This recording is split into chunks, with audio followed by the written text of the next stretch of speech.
Learn Something New Today podcasts where we talk about history and the intersection of history and pretty much whatever. Today we have a special guest, Estefania Vallejo Santiago. She is a art historian. She's a teacher, a professor, and she's working on her PhD in art history. And we're going to talk about the history, Black history in Puerto Rico. Welcome, Estefania. I'm good. I'm good. Thank you. Thank you for joining me. And I'm sorry, I butchered your name. It's Estefania, right? Estefania. Estefania. Okay. Sorry Yeah. about that. There's an accent I'm on a, the I. Yeah. un poquito no sabo.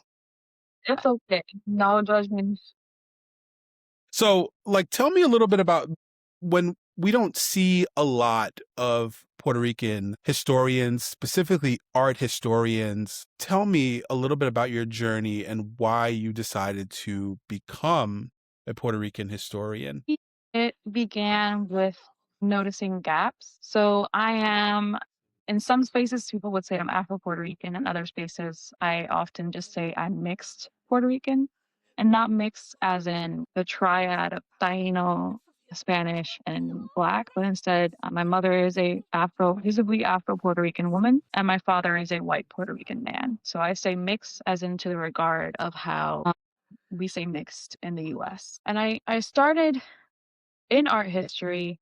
I was actually talking about it this morning because I wanted to teach, first of all. I loved art. And I still do. I love learning about things. I'm always very curious. I'm always very mindful about what is the power that art has. And I started realizing how little people in art history who weren't even from Puerto Rico or were from Puerto Rico spoke about Puerto Rican art history and spoke so little, especially about Black women in this process of art history. And if they did, they would often be historians, sociologists, and they weren't people from within the discipline of art history actually speaking to what I saw was missing. And so I saw myself not being represented. I saw my mother not being represented. And it started because I wanted to teach, but then it became kind of like a purpose. I sat in an art history class. I was intentionally going to be a graphic designer when I was an undergrad, and I was dead set on being a graphic designer. I already knew what firm I wanted to work for.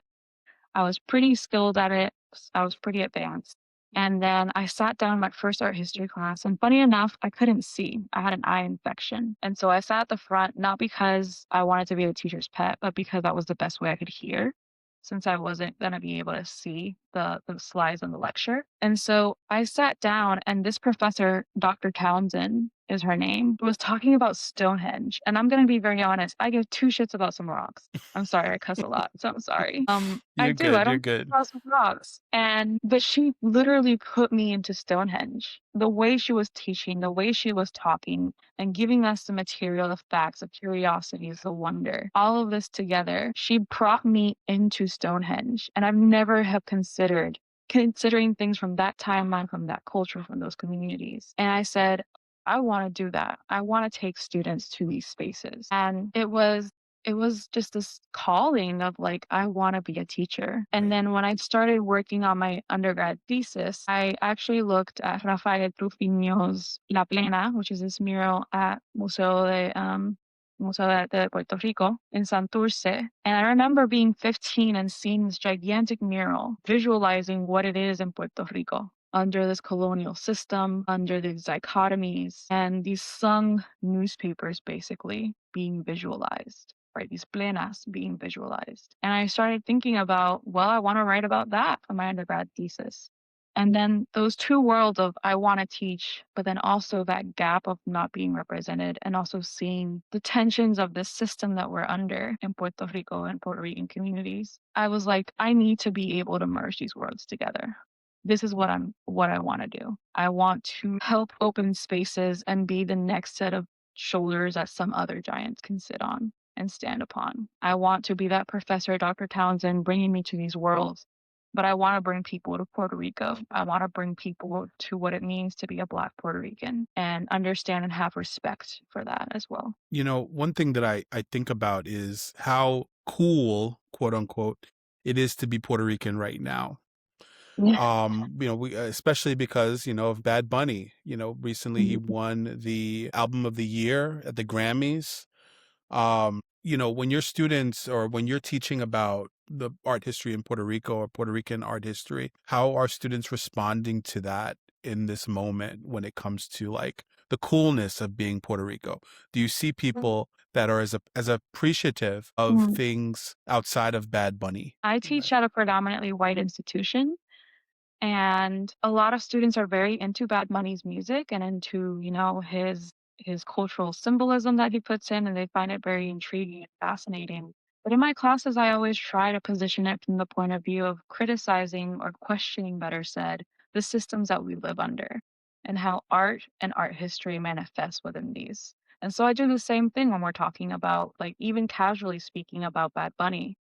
And so I remember seeing people post "Debí tirarme foto," and then with that music, seeing people's grandparents, their children, their siblings they have lost, their elders, right? And people from all over the world, from Africa to Asian communities to Latin American to indigenous communities, were all sharing that song. And so what I try and position it is that this isn't a trend, and that what we're talking about is not just something that should be isolated to borders, because all of us are living under a colonial system in some way or somehow. There's, Mhm. white supremacy, there's racism, there's ableism, there's gender differences, right? And there's gender discrimination. And so all of these are, I always try and position it that this is under this kind of overarching system of coloniality, right? And so I always say that, like, the reason it hits so hard is because in Puerto Rico, we are living through it twofold, neocolonialism and colonialism at the same time. And so whenever they're talking about, the "Debí tirarme foto" about my elders, I moved, I left, and now I lost, this elder, this presence of this elder, or I'm no longer back home. This is something that all of us can resonate with. And so I always Right. position it into this more, instead of it being universal, because that can also have its own connotations. Instead, I position it as something that could be collective, and Right. that Puerto Rico is not a trend, and being Puerto Rican is not a trend, but also we shouldn't just ascribe coolness to, like, borders or to curiosities, but instead to something that can be very humanly understood. Right. 100% agree with you. One thing that you mentioned Rafael Tufino. And not recently, excuse me, last year, I went to the National Museum for Puerto Rican Arts and Culture. Have you ever been Yes, in I Chicago? have. And they Well, had in a whole, Chicago, no, I'm no, not oh, yet no. going this, I, like, rearranged it in my brain. I'm going this month, actually. Oh, okay. Cool, cool, cool. So I went in, it was actually 2024, and they had a whole exhibit for Rafael Tufino. And Mhm. I believe his son may have been there or, something like Pablo that. What's that? Pablo Trufiño? I believe so, yes. And one of the things that I found really interesting is that, and this is something that I find really interesting even today, is that a lot of the older Puerto Ricans didn't shy away from their blackness, and they No. didn't shy away from the truth of what happened on the island. Rafael Tufino has this huge print that he made where he commemorates I believe it was the 100-year anniversary of the abolition of slavery on the island of Puerto Rico. You know which And one he I'm talking about? puts white and black hands, and it Yep, says, yep. if one of us isn't free, then we're not all free. Right, Yeah, he right. was a light skin, but he was a black Puerto Rican. Right. And I find it really interesting that like now we have these discussions when people that are our complexion online, when we say we're Puerto Rican, people go, no, you're not. No, you're Yeah. not. And like, but one thing that I've seen is that the people that do that, a lot of times I've noticed is that they are not they're not born on the island. Not that I wasn't, but Mm. they're not born on the island. So the perception of what a Puerto Rican is or what a Puerto Rican is supposed to look like is based on the people that are around them and their families, whether they be from New York, whether be from Florida, whether they be from Chicago. Their perception of what a Puerto Rican is, Very and immediate. so very immediate, right? Like, and it usually is basically somebody that's like lighter skinned, whatever.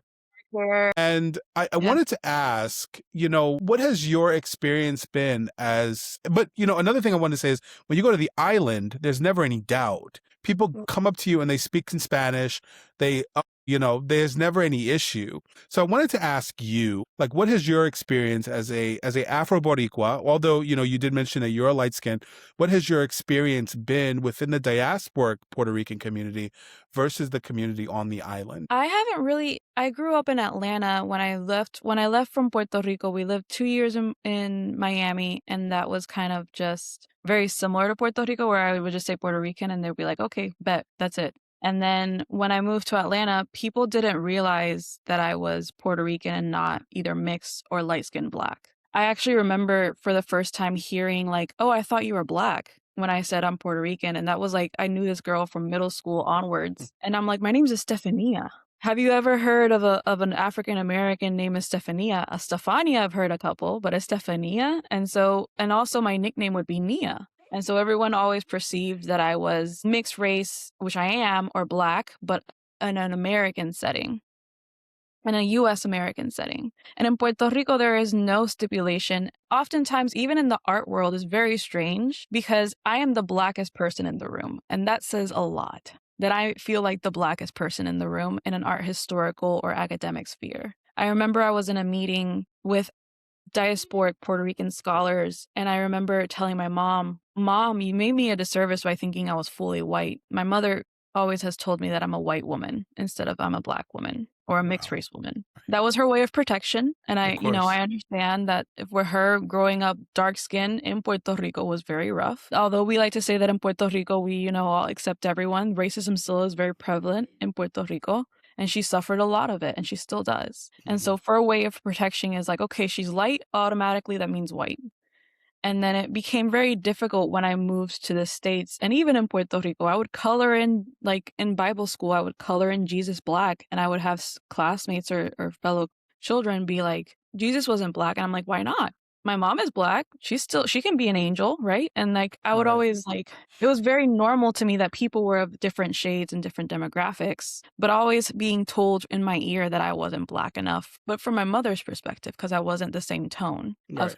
skin color. And so It rem- go ahead. are you there? Yeah, can you hear me? You were going in and out a little bit. I apologize. It reminds me a lot of the story of Arturo Schomburg, when you Mm, mentioned coloring in the angels, the different colors. And it reminded me of how he began his work, where people were telling him, like, black people there's no contributed black history. nothing. Right. There's no black history. Now, as an art historian, what are some, of course, most of us know Jose Campeche. His father, I believe, was an enslaved man.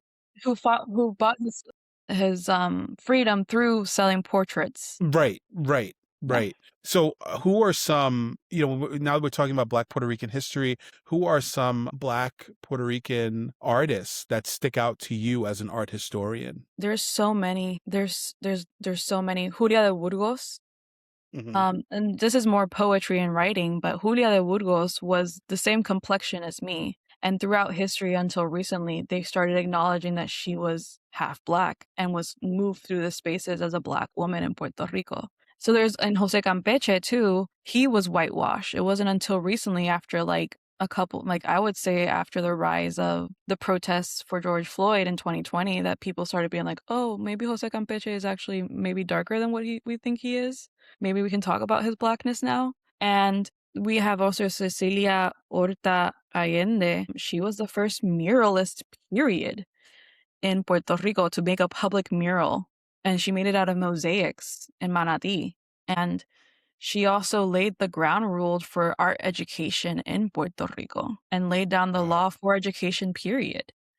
And we have, honestly, there's so many modern artists too that are Puerto Rican and Black, specifically women, that are doing the work that a lot of artists have been saying they're doing or have been documented for doing, but a lot because of their Afro descendancy, they're not getting documented or recognized the same, or Right, because of their gender, right? right, So right. there's so many, I can name like a plethora, but there's so many modern artists today that are on the come up that are Afro descendancy. We have Isabel Padilla, Edward Santiago, Damaris Cruz, a friend of mine, Isa Mar Antonia. There's so many people that are coming up and are making works right now that are making a claim and saying Black art history is here, and it Right. always has been.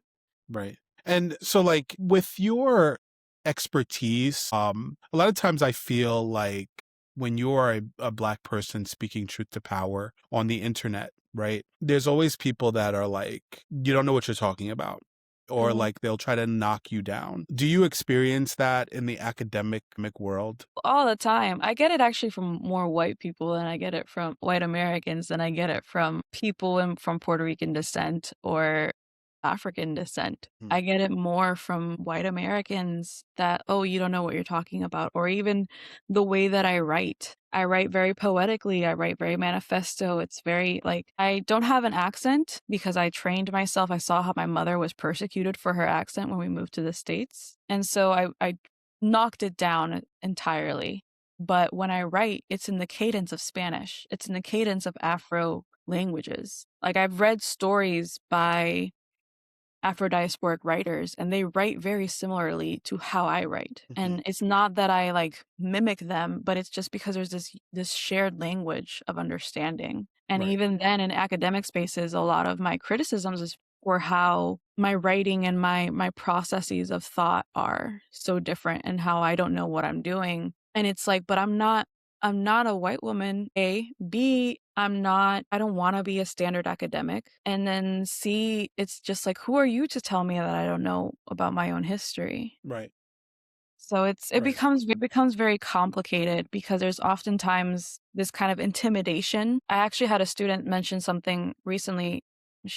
She's a white student, and she said, whenever we think of things from like colonial perspectives or from perspectives of hierarchy, it's like reverse imposter syndrome, is what she said. And it's like this kind of intimidation of what they're lacking or what they feel discomforted by and reversing it on its head to make us feel like the outsiders. The one thing that I notice is that when somebody, I was talking about something, made a video about something online, and this guy came and he says, "That's bullshit." And I'm like, okay, well, tell me how, prove it. And then he's just like, he starts cursing me out. And it goes back to your point. Like when people feel uncomfortable, they go back to like what they know. And if that's like, tell somebody, mm-hmm, They go back to like a defense instead of like, yeah, let's have a discussion. right, Instead right, of, this is something that I learned from my fiance and I implemented in my classrooms is it's us versus a problem, which can be the problem of how history has been recorded, the problem of how things have been understood, systemic issues, whatever have you. Topics, themes, not us versus each other. That's how learning gets done, is when we collectively get together and process a problem, not necessarily when we start antagonizing each other, because people do get defensive. They're like, oh, but I've spent so many years in the academia or whatever have you, or I've done my own research. And it's like, okay, what methods did you take? What process did you do? Who did you reach out to? Another thing too is that theory is real nice, but theory without actual action is just theory, right? So like right, you can't just say nice and floaty things and talk about, for example, decolonialism or talk about racial issues and not actually practice what you preach. This is something that's very true for academia, period. Is right, that it's very talkative about the process and the doing and like the theories behind, but oftentimes we don't practice what we preach. And theory without action is just it remains stagnant. So and defensiveness doesn't get us anywhere. right. What do you feel, what do you feel like your responsibility is in today's atmosphere, in today's world? Like I mentioned previously, being Puerto Rican is hot right now because of Bad Bunny, but, Bad Bunny's not going to be forever, right? And we don't know if the next person that comes along is going to be as hot as him. So we have a responsibility. And the way I view it is to be a message board, to be a sounding board for our culture. What do you think, or what do you feel your responsibility is to the culture? Mine is just to give the tools to be critical and to think and to question and also to this is just my role to do what that professor did to me, which is to welcome you into this world of thought, but also welcome you to a position of questioning and of seeing things from a collective perspective, not a bordering perspective, right? Not limiting things, but seeing how like there's similarities and nuances within Puerto Rican culture and within how expansive it is, right? Because it does have Afro-diasporic roots, because it's connected to the diaspora of Africa, of the Caribbean, of Latin America, of indigeneity, right? And it also has European descendants in it too. So we do have a very diverse cultural background, but we also have to understand that like because of this diversity, it actually helps us be more part of something bigger and not just limiting, right? And so it's not going back to, I don't really encourage this universal, but instead you considering this more collective shared experience, right? And shared appreciation and mutual respect. And so I think my role is just being able to be a guide, a mentor, and a listener, and to provide these tools of questioning and of criticizing from like a critical analytical perspective, not like anger, fighting kind of way. And so I think about it from this perspective of like, let's question, let's wonder, let's go forward, right? And I really do think my art history professors from undergrad, it was Dr. Townsend and Dr. McGuire, who Dr. McGuire said, you can do something with this. When I sent in my art history thesis in undergrad on muralism in Puerto Rico. And she's like, you know your stuff. And she's like, I don't know anything about this, but you know what you're talking about. And so I really do take my hat off to them because they also taught me how to sit back and listen. So yeah, I don't know. I think it's about listening and about being a teacher in its full way for me. Right. And where it's like, as much as I teach, I also hear my students out. That's wonderful. That's really, really beautiful, especially some coming from an academic, because a lot of people want to be heard. They don't just want to sit down and listen. A lot of people definitely do have a feeling of wanting to be heard and listened to. So really appreciate you saying that. If people want to get in contact with you, if they want to get in touch with you, I mean, what are you working on right now? How do people get in contact with you?